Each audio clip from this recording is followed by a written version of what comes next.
A day ago, a demo for the upcoming Persona 5 sequel spin-off released on the Japanese eShop and PlayStation Store.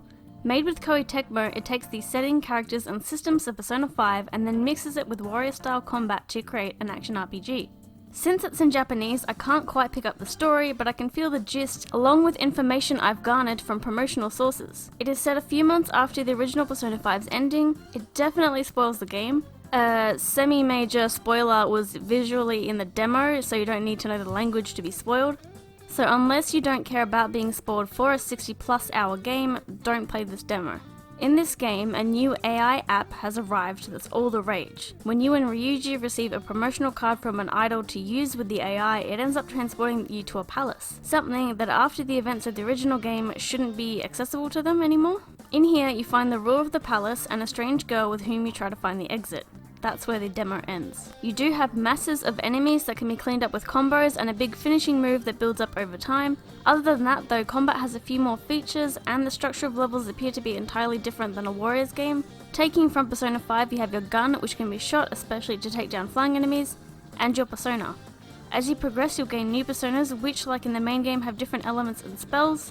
These spells can be used in combat, and if striking the weaknesses, you can do something similar to an all-out attack, which conveniently hits all enemies nearby it. Though an all-out attack is also available, I'm not quite sure what triggers that. I assume there might be some story reason why you don't have your personas, but I couldn't tell. There's also environmental actions, as you can leap up on and swing around lampposts to take out enemies.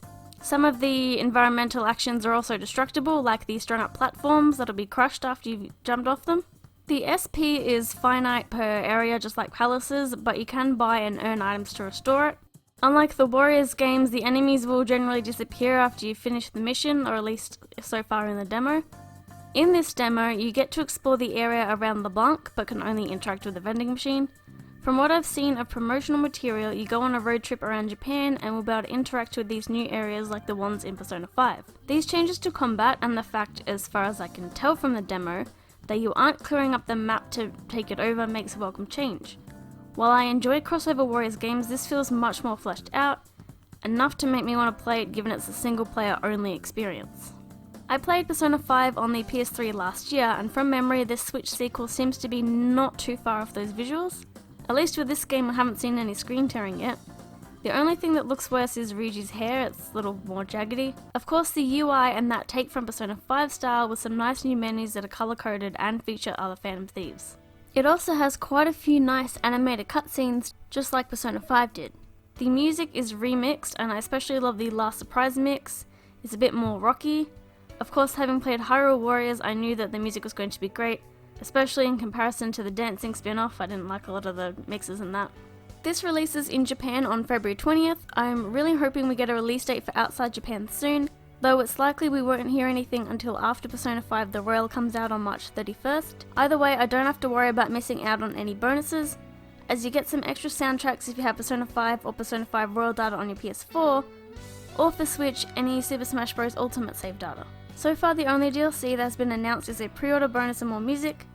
Since this is a single player RPG, it might not have the same DLC releases as a normal Warriors game, though if it does have any non-story modes, I hope for more characters.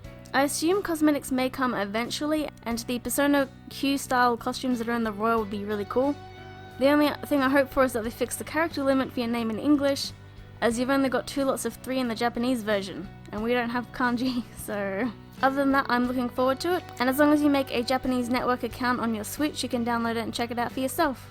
I have 2 upcoming reviews, which is Dark Crystal and Code Realize.